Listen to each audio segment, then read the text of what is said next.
El otro punto es que la existencia de circunstancias negativas que comprometen el desarrollo de los niños, entre ellos, pues el más lacerante, el asunto de la pobreza, ¿no? Pero otros también, como la cuestión de la violencia, como la cuestión del abuso en la infancia, como la cuestión de la desintegración de las familias, ¿no? En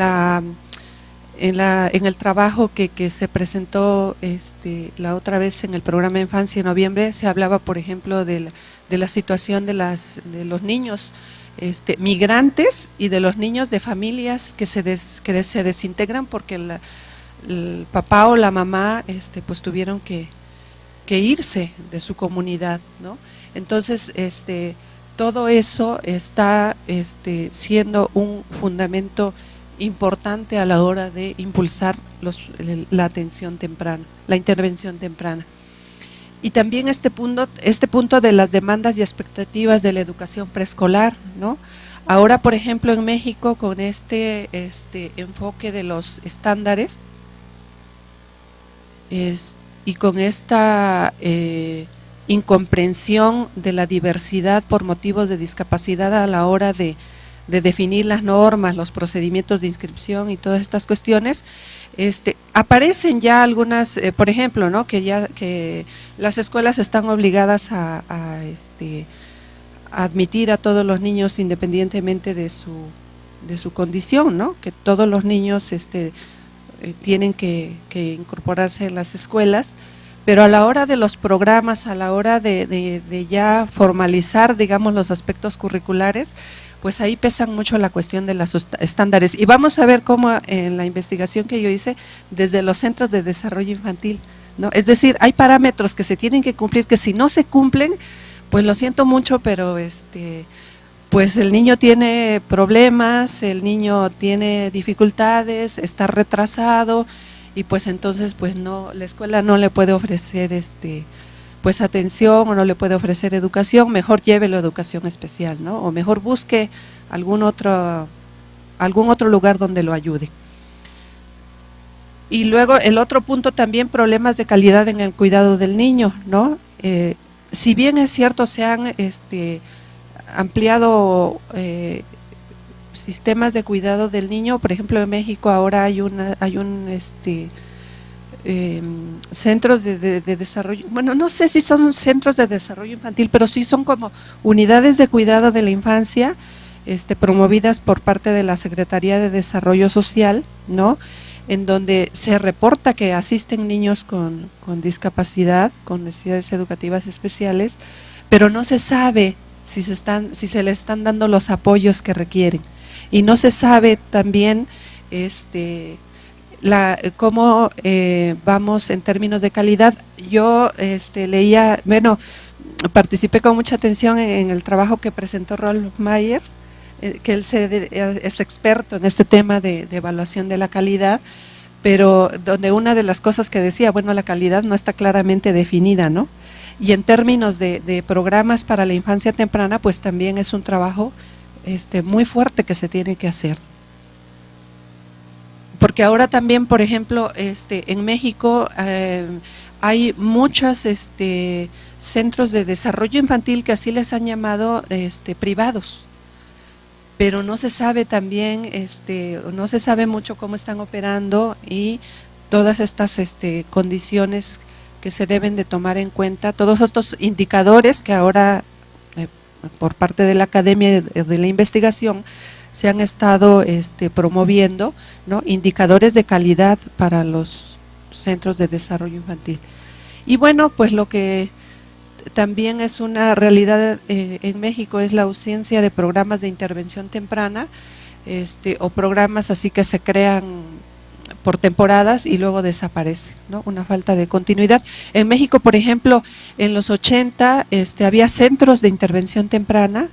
De hecho, yo, a mí me tocó trabajar en la fundación de un centro de intervención temprana en Oaxaca. Norma estuvo de invitada algunas ocasiones por allá, y justo como una de las acciones de la reforma de esos centros, se reorganizaron para hacer ahora centros de atención múltiple, en donde se supone que debe estar incorporada la intervención temprana, pero al menos en Oaxaca son 2 o 3 los centros que tienen intervención temprana y además ya muy poquitos niños, ya muy poquitos, ya casi se han enfocado a preescolar y a primaria, pero ya de intervención temprana prácticamente no hay.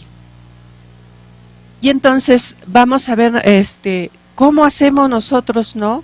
Cómo vamos a garantizar que este niño, ¿no? Pequeño pueda desde ahora, porque eso es importante también, no hablar del futuro ciudadano, aunque siempre tenemos que mirar hacia dónde va, pero ahorita en su desarrollo, en sus años que le está tocando vivir, cómo hacemos posible ese enfoque de derechos. Y creo que una de las cosas fundamentales en el ámbito de la discapacidad es esa determinación de necesidades y provisión de apoyos, ¿no? Y que eso justamente aparece en el artículo 24. En el segundo párrafo del artículo 24 dice que se ha de proveer las medidas de apoyo personalizadas y de tal manera que y los entornos que favorezcan, ¿no?, al máximo de su desarrollo integral para garantizar su educación durante la vida, no nada más la educación básica, ¿no?, sino su educación durante la vida. Entonces, eso es algo, yo creo que para los educadores muy, muy importante, que nosotros, y esa es la razón que yo decía de que continúen existiendo los servicios de educación especial, porque hay una interpretación muy perversa de la inclusión que se dice, bueno, pues ya la inclusión, entonces ya la educación especial, pues ya no debe de existir, ya, porque la educación especial es sinónimo de segregación. Creo que es muy claro que la educación especial no debe de ser, ni debe seguir siendo el lugar al que van los excluidos del sistema educativo. Eso es clarísimo, ¿no? Y eso no hay vuelta de hoja ahí, ¿no? No puede ser el lugar que justifique la exclusión de los alumnos, de los niños de las escuelas, ¿no? Pero también, por el contrario, debe de ser, ¿no?, estos sistemas justamente que provean de esas medidas de apoyo personalizadas, porque no habla de medidas de apoyo cualquiera, deben ser personalizadas. Y esto tiene que ver mucho con esto que se viene trabajando desde la academia, que es la planificación centrada en la persona, ¿no? Y entonces, bueno, ¿cómo llegamos nosotros a esas medidas de apoyo personalizadas? Pues tenemos que saber cuáles son esas necesidades de apoyo. Tenemos que hacer una evaluación muy puntual de esas necesidades de apoyo, ¿verdad?, que se derivan a su vez, bueno, de la condición que tiene el niño, pero también esos factores personales y contextuales que están determinando esa condición, ¿no? Es decir, no nada más se trata que es una persona con autismo, ¿no?, y bueno, ya, sino que, bueno, todos esos factores contextuales, qué necesidades de apoyo y qué medidas de apoyo vamos a implementar. Entonces, esto está fuertemente respaldado por un modelo teórico que se ha venido desarrollando y que ha cobrado mucha fuerza en los últimos tiempos en el ámbito de la discapacidad, ¿no? Entonces, quienes proponen esto dicen, bueno, hay 5 dimensiones fundamentales en donde nosotros debemos de proveer apoyos. Y si estos apoyos son los adecuados, son los pertinentes y se ofrecen de una manera constante, el funcionamiento de la persona va a mejorar. Así se trate de una discapacidad múltiple o de una discapacidad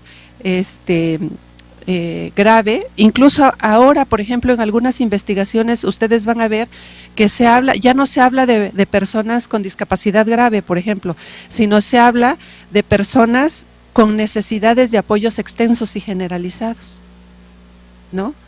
Porque el punto de importancia no está en la gravedad, no está en la gravedad de su limitación, sino el punto importante está en la provisión de los apoyos, ¿no? Y entonces en las investigaciones recientes que se han hecho, porque bueno, los apoyos tienen que tener una planeación, tienen que tener un contenido, tienen que tener un propósito y sobre todo tienen que ser factibles de evaluarse. Es decir, yo como maestra tengo que ver si o como maestra o como psicólogo o como trabajador social, tengo que saber si esos apoyos que yo estoy proveyendo son los que la persona necesita. Porque si son, su funcionamiento va a mejorar, ¿no? Entonces eso es algo muy importante para nosotros, porque con esta cuestión de que las necesidades especiales pues son tan generales y ya no hay que hablar de la discapacidad intelectual y ya no hay que hablar del autismo, pues se difuminan tanto que a mí me ha tocado revisar trabajos en donde aparecen necesidades, pero necesidades de los maestros o necesidades de la escuela, o necesidades en relación con el currículum, pero no enfocadas en el alumno, en la persona, ¿no? O necesidades y también apoyos planteados tan generales, ¿no? Como, por ejemplo, asesoramiento a los padres. Pues sí, pero no sabemos en qué consiste ese asesoramiento específicamente, y vamos a ver cómo en la investigación que yo hago, cómo eso está como muy indefinido, no se sabe. Se habla del involucramiento de los padres, pero no se sabe qué significa el involucramiento de los padres en tal familia con tal niño, ¿no? Y entonces vamos a ver cómo estos apoyos pues cambian totalmente la perspectiva de vida de las personas, ¿no? Y esto se vuelve fundamental. Por eso yo veo con mucha preocupación ahora que se dice, bueno, los alumnos pueden ser incorporados a las escuelas. Y claro, eso es una aspiración, ¿no? Que ellos tengan el derecho de ir a la escuela, y a la escuela que les quede más cerca, porque hablábamos de este derecho que tienen a vivir en las comunidades, pero también cómo se provee a la escuela para que tenga esos apoyos o para que tenga manera de dar esos apoyos al niño que llega, para que el alumno en la escuela tenga una vida digna, o en el centro de desarrollo infantil o en la unidad de desarrollo infantil se le puedan proveer estos apoyos, ¿no? Y eso cambia la perspectiva, porque sí hemos podido constatar, y se constata todos los días, ¿no? O sea, las personas con discapacidad que no tienen esos apoyos, que son, yo no sé, a veces pienso que un poco el término, porque el término support en inglés creo que es un poco más como sostén, como algo que necesariamente tiene que estar, porque un poco cuando hablamos de apoyo se piensa que bueno, se puede dar o no se puede dar, pero desde este enfoque es algo que es fundamental, que es vital, que es esencial para la persona, para que pueda desempeñarse, para que podamos, como andamiaje, como eso que le da sustento, ¿no? Y entonces, para que podamos ver a estos niños pues como personas que pueden desarrollarse como cualquiera de nosotros, en esos sueños que cualquiera de nosotros tenemos de tener una vida, de tener un trabajo, de tener una familia, etcétera, ¿no? Entonces, esa intervención temprana que se hace con estos niños a estas edades y que se les da esos apoyos que requieren, pues cambia totalmente la perspectiva de vida, cambia totalmente la perspectiva de vida de ellos, de la familia, de la comunidad, ¿no? Entonces se vuelve un círculo pues muy muy interesante, que a mayor, sí, vamos a sí, ahí está bien. A mayor disposición de estos apoyos, mayores probabilidades, no solamente de éxito en la escuela, sino pues de ir haciendo posibles esos sueños. Entonces ahora, ¿no?, se plantea que la educación especial pues es justo ese conjunto de apoyos, ese sistema de apoyos del que debe disponer el sistema educativo para poder dar respuesta a esas necesidades que tienen estos niños, estos jóvenes, estos adultos, ¿no? Entonces, esto es algo muy, muy importante que porque cuando se hacen los debates para ver cómo queda el asunto de la educación en la convención, pues las organizaciones que tienen mucho peso pues a nivel internacional de las personas con discapacidad, pues justo debatían eso, decían, hay un borrador en esta, si los alumnos, los que se están formando en esto, pudieran revisar, hay un libro que a mí me gusta mucho, en donde quienes participaron en estos trabajos hablan de el debate que se dio a la hora de definir el asunto de la educación, porque decían, bueno, ¿se sigue poniendo como educación especial o cómo se pone, no? Y entonces había quien planteaba, no, si se sigue poniendo que las personas con discapacidad tienen derecho a la educación especial, pues se van a seguir segregando, va a seguir siendo una puerta para que el sistema educativo se desentienda, y entonces por eso deciden poner en el artículo 24 que se debe garantizar un sistema de educación inclusivo. Pero ojo también, porque entonces no se trata nada más de medio modificar a la educación especial. Cuando se habla de un sistema de educación inclusivo, y por eso vamos a hablar de cultura escolar, es cambiar el sistema en su conjunto, ¿no? Es cambiar todas las estructuras, es una reforma a nivel estructural del sistema educativo, ¿no? Y entonces vemos cómo las reformas que se hacen, pues es como pegar parchecitos y modifican esto y cambian lo otro, pero no se hace un trabajo sustancial del sistema educativo como tal para hacerlo cada vez más inclusivo, ¿no? Y eso es algo muy importante también que debemos de saber, porque a veces nos dicen, no, pues las reformas están hechas en el artículo 24, ¿no? Y yo como ejemplo les puedo poner que a mí me invitaron a trabajar sobre una propuesta para armonizar la convención con la Ley General de Educación. Organizaciones agrupadas en la COAMEX en México hicieron un trabajo muy muy interesante porque esa es una de las obligaciones. México, al firmar y al ratificar la convención, está obligado a armonizar toda su legislación en consonancia con la convención, y entonces con sorpresa yo veo que ahora con las reformas pues no aparece prácticamente nada de eso, ¿no? Y pregunté, bueno, ¿y cómo va el proceso que se hizo, ¿no? De esa iniciativa.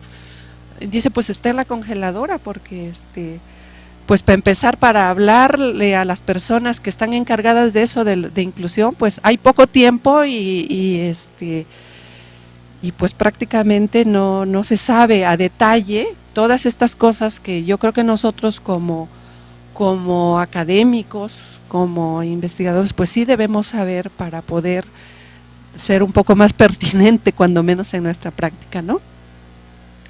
Entonces, desde esta perspectiva, ¿no? La intervención temprana está bastante bien sustentada en la convención, bastante justificada, ¿no? Entonces son todas estas acciones dirigidas a prevenir retrasos en el desarrollo y la configuración de la discapacidad. Ya decíamos, bueno, si es la resultante de estas interacciones negativas con factores contextuales, pues hay un trabajo muy importante que se tiene que hacer ahí. Y estas acciones oportunas y apropiadas para fomentar o para garantizar, ¿no?, el desarrollo máximo, tanto académica como socialmente, en personas que sí nacen ya con una condición discapacitante, como pudiera ser una persona con síndrome de Down, con autismo, etcétera, ¿no?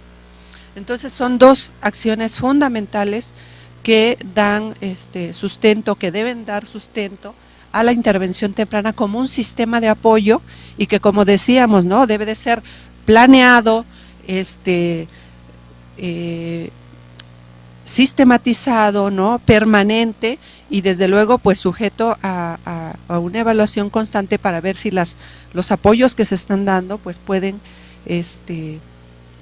considerarse benéficas para los niños que asistan a estos.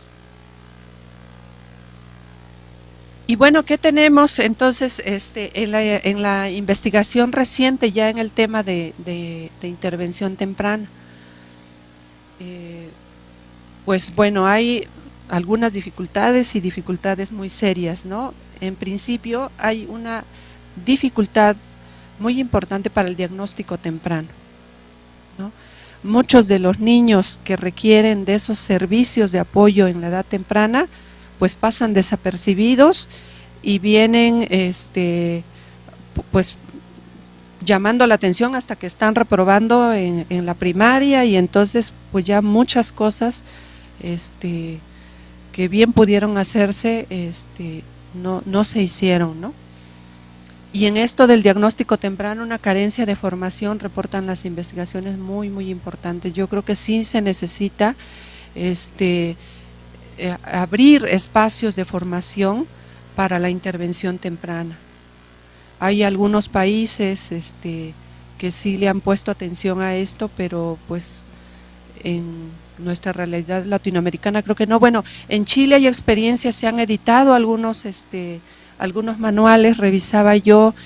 Bueno, pues estaba comentando justo estas dificultades que se reportan en la investigación reciente respecto de la atención temprana, y uno de los primeros pues es este diagnóstico temprano que pues prácticamente es tardío, porque en muchos de los niños así sucede. Y aquí hay otro segundo problema, que es esta dificultad en la coordinación entre servicios médicos, educativos y sociales, ¿no? Entonces, por ejemplo, a veces son detectados en alguna institución de salud, pero en la que no cuentan con programas de atención temprana o no cuentan con especialistas de atención temprana, y entonces entre que le dan la recomendación y la familia encuentra, pues sí se pasa buen tiempo. Incluso hay un reporte de uno de los expertos en este tema, de Bailey, que dice que en Estados Unidos, que bueno, tienen por ley, porque en esta acta de atención a las personas con discapacidad hay un capítulo especial para la intervención temprana, justo él en su investigación dice que se pasan hasta 2 años entre el diagnóstico y ya están en un programa de atención temprana. Entonces imagínense pues toda la pérdida, ¿no?, que significa para los niños justo esas edades que son tan ricas en términos de organización y reorganización cerebral y del comportamiento, ¿no? Entonces hay una dificultad en esa coordinación, y yo creo, y en la convención eso es claro, ¿no? Hay una necesidad urgente de una relación más estrecha entre el ámbito médico, entre el ámbito educativo y el ámbito social, para enfrentar este asunto de la discapacidad, ¿no? Muchos de los niños también que asisten a un médico, los papás algo checan que no anda como bien como en sus otros hijos, le preguntan y el médico le dice, no, es un poquito flojito, ¿no? Pero ya va a hablar un día de estos, y resulta que a los 2 años pues se dan cuenta que el niño es sordo o tiene una hipoacusia, ¿no? Entonces esto es una cosa pues que sigue existiendo lamentablemente, ¿no? Las variables sociodemográficas también de la familia, para buscar, elegir y acceder a servicios de intervención temprana, ¿no? Entonces, y eso es muy grave en familias indígenas, ¿no? Hay una carencia total de orientación, de apoyo, ¿no?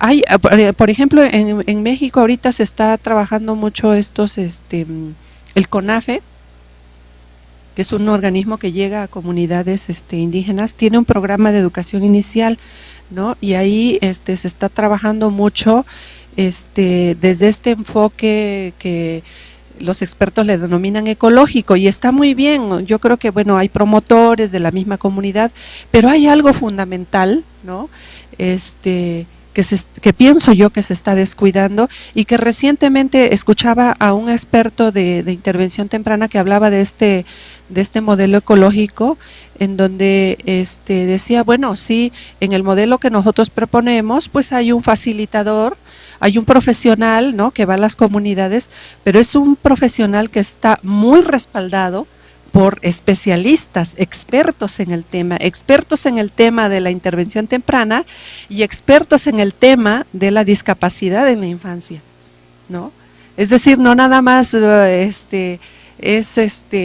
una, como decían, ¿no?, una política de buena voluntad, sino es realmente tomar en serio este trabajo, ¿no? Y bueno, pues esa es una situación que, como Norma decía, bueno, en Oaxaca tenemos un estado diverso, muy rico culturalmente, pero también con muchos factores asociados a la pobreza, a la desigualdad, a la injusticia social, ¿no? Entonces, ahora que estaba preparando esta charla con ustedes, pues revisaba un documento que acaba de publicar UNICEF. También hicieron una investigación en Oaxaca sobre la situación de la infancia y la adolescencia en Oaxaca, específicamente en Oaxaca. Y entonces, fíjense ustedes, dice que la principal causa de discapacidad que se está reportando por el INEGI son los problemas al nacimiento. El 61.4% de los problemas de discapacidad, de la discapacidad, tiene que ver con esos problemas al nacimiento, ¿no? Y las ofertas escolares que hay para niños con discapacidad pues son muy limitadas, ¿no?, o inexistentes fuera de las zonas urbanas, ¿no? Entonces yo creo que, bueno, esa realidad que hay en Oaxaca pues ha de ser una realidad que muy parecida, al menos en el resto de la República, y sospecho yo que en la realidad latinoamericana. Por eso yo le preguntaba, insistía tanto cuando participó el doctor Acosta cuando del CINDE, ¿no?, cuando habló de la atención a la infancia temprana. Yo le decía qué hay en materia de atención a la discapacidad en la infancia temprana, y a Robert Meyers también, porque pues es un tema muy importante y que sigue siendo enormemente descuidado, ¿no? Entonces, prácticamente así servicios con profesionales expertos que estén de alguna manera detrás de estos programas comunitarios, pues no lo hay, ¿no? Y entonces pues ahí viene un poco la razón de ser de lo que les voy a comentar ahora, de la investigación que hice en Oaxaca. Por un lado, bueno, yo hice los estudios de doctorado en la Universidad de Salamanca porque pues le hice la lucha aquí, pero no había esa línea de investigación en México.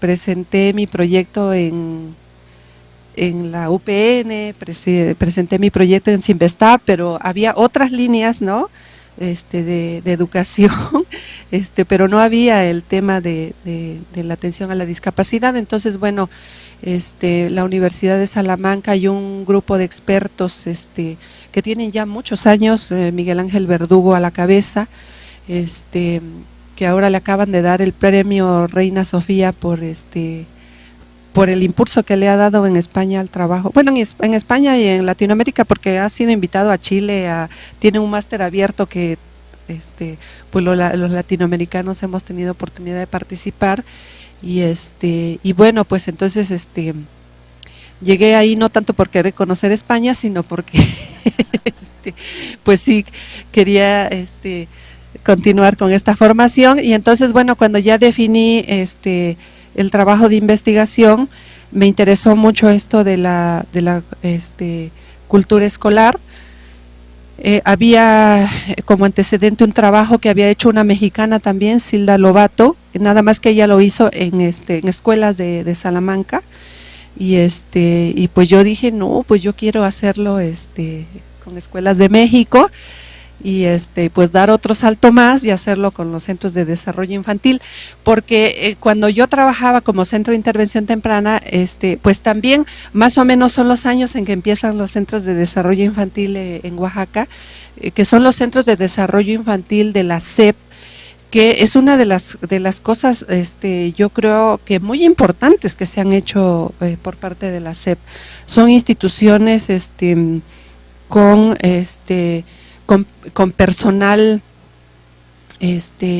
con maestras, con asistentes educativos, con una infraestructura en términos de edificio y esto muy buena, ¿no? Y con términos también de personal y de dinámicas de organización muy buena. Entonces, a nosotros nos empezaron a derivar niños de los CENDIs, ¿no?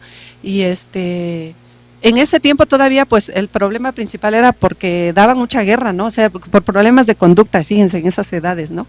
Y entonces, nosotros empezamos a tener ese trabajo con los CENDIs de decir, bueno, sí vamos a trabajar con ellos aquí en intervención temprana, pero sin que dejen de ir al CENDI, como esa negociación, ¿no? Que al final de cuentas en la cultura, en esta cuestión de la cultura escolar, pues es una parte fundamental, esta cuestión de las negociaciones. Y y en los CENDIs en ese tiempo había un reglamento en donde decía que a los CENDIs solo debían asistir niños sanos. Y entonces empezaron a derivarnos niños con síndrome de Down, con parálisis cerebral, en esos tiempos decían, no los podemos, a eso sí de plano no los podemos admitir porque son niños que no son sanos, ¿no? Por esta concepción que se tiene de que discapacidad es sinónimo de enfermedad. Entonces, decíamos, a ver, no, y entonces ahí empezó un trabajo muy fructífero para nosotros junto con los CENDIs de decir, no son niños que enfermos, son niños, y ya, ¿no? Empezar a trabajar este tema de la discapacidad. Entonces, a raíz de ahí empezaron, se trabajó, y ahora asisten a estos CENDIs donde yo hice la investigación, niños que tienen, que son sordos, o niños ciegos, o niños con discapacidad intelectual. Entonces, por eso también, bueno, yo dije, tiene que ser en Oaxaca y que tiene que ser en los CENDIs, ¿no?